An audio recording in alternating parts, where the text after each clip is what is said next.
Hey gang, what's up? Welcome back here to another edition of Intuitive Angling, and really appreciate you guys swinging by, making some time out of your day to watch the video. It's always grateful for that. And guys, today I want to talk about something, probably one of the most profound yet disturbing statements that I have ever heard from what I consider is probably, if not the greatest, one of the greatest bass fishermen that I have ever met in my life. Said, and I want to share that with you guys and sort of get into a discussion about it in today's video. Also, guys, before we get started here, just a big thank you to everybody out there that's been using my Tackle Warehouse and all my other links I put in the description. If you guys like the content of the channel here, the best thing you can do is subscribe to the channel, hit that notification button, hit the like button, and check out the links. That's a really good way to show your support. So much appreciated. Okay, guys, you all have heard me talk about what I call my mentor, Terry Thomas. Terry, in my opinion, and you got to realize, guys, I have fished with and around the best fishermen in the world for 40 years. I've been in the boat with Roland Martin, Rick Clunn, Hank Parker, Larry Nixon. Just the list goes on and on and on about the hammers I've fished with. And I can say without a doubt that Terry Thomas is probably the best bass angler I have ever met in my life, as far as just being a genius about bass fishing. Terry, if you don't, let me give you a little quick reference here. Terry, if you don't know him, he's a legend here in the Ozarks. He's, won everything there is to win down here. He won BFL regionals that were down here in the Ozarks.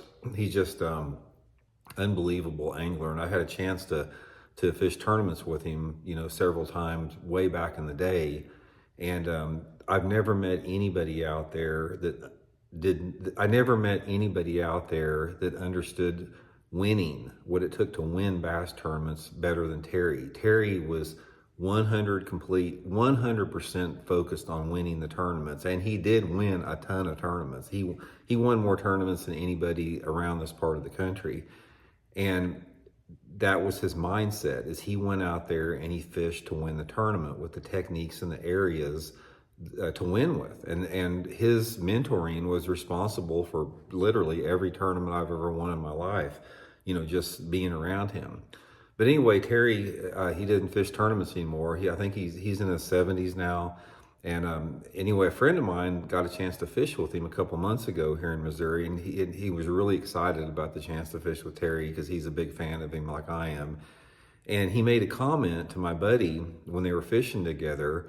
Terry said, he goes, my way of fishing just doesn't work anymore. And my buddy told me that Terry said that because the conversation had been turned towards live scope and that type of stuff. And Terry just goes, well, my way of fishing doesn't work anymore. And that just sort of hit me to the core when he said that. Here's a guy that has been winning tournaments, even up till not that long ago, 5 or 6 years ago, he still was winning tournaments. But for him to make the statement that the way he fished and the way he won tournaments for 40 years here in the Ozarks doesn't work anymore, that speaks volumes to a lot of different things out there. And I don't really know how to process this yet. I'm sort of in my mind trying to figure out exactly I know what he means by it, but try to figure out the reason for that. And obviously one of the things that you hear me talking about here on the channel is I'm very concerned about the sustainability of our sport. And Terry is he's a versatile power fisherman. He's an expert flipping. That's where I learned how to flip. He's the best flipper I've ever been in the boat with. He's an expert with a square bill crankbait. He's the best square bill crankbait angler I've ever seen. He's an expert with a spinnerbait. He's the best with a spinnerbait I've ever seen. He's an expert with a jerkbait.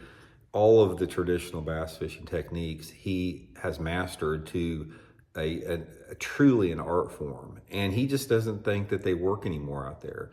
Now, why is that? Why is Terry making that comment? And there's a couple different things that I want to say about that here. First of all, it goes back to the point that I've been making for a long time, is that we just do not have as many bass in our lakes. One of the reasons Terry made that comment, why his techniques don't work anymore, is because the fish aren't there to be caught like they were 25, 30 years ago. They're simply not. People can say, well, you just gotta, the fish are more heavily pressured and you gotta do this and that to catch them. That's not the case, man. It's not. It doesn't matter what you do to catch them. The fish simply aren't there like they were anymore. And, Terry made a very, very good point. The way that he fishes, you can't win anymore.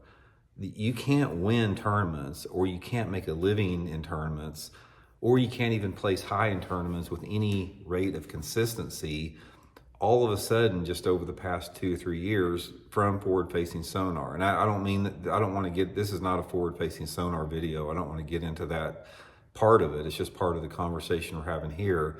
But the combination of the fact that there's fewer fish in the lake, there's greater fishing pressure, and the fact that forward-facing sonar, has, completely removed any of the traditional bass fishing techniques from the winner's circle in 99.9% of the tournaments. That's what makes him feel like that. And there's something about that just really freaking bothers me that he made that comment. Because guys, when you're around greatness, you know it. There's very few times in your life, some people never experience it, but there's going to be very few times in your life that you are in the presence of greatness. True greatness. I don't mean good, I mean true greatness. Terry Thomas was truly a great art, one of the most freaks of nature on a completely different universe as an angler for so many years. You just can't even imagine how good this guy was. The public will never know that up there. It's almost like if you had like Jack Nicklaus that never played a golf tournament on a national scale, where he just, played in a little hometown or something like that. Terry Thomas is like a Jack Nicklaus of golf, or he's like a Babe Ruth of fishing that never got the notoriety. But nevertheless, even though he didn't have the platform because he didn't want to travel, that's the only reason he didn't do it. He just didn't want to travel. Nevertheless, he was, in my opinion, I will just say it, he's the greatest bass fisherman I've ever been around. He's the most skilled angler. For him to make that comment, I think people need to take notice of that. I think there is wisdom within that statement that only people like myself and my buddy that fished with him and people that know him, I'm sure some guys watching this video, you know Terry very well. There's few people that can understand when somebody says something like that. You need to set up and take interest in it. There's a difference between a casual observer making that statement and somebody like Terry Thomas making that statement. And when he said that, it's like, I'm still trying to figure out how to deal with that mentally out there, because it speaks to so many different issues that we have coming up in our sport here. But anyway, guys, I just wanted to throw that out there. I wanted to share that with you more than anything else, and just make you aware of that fact that, what I consider the greatest fisherman in the world said that the way he fishes doesn't work anymore. And there's a tremendous tragedy with that. Something that worked for 50 plus years, just all of a sudden, with the advent of forward-facing sonar, increased fishing pressure, just stops working. It's time for everybody to take note of that. So anyway, guys, hope you all are doing good. We'll talk later. See you.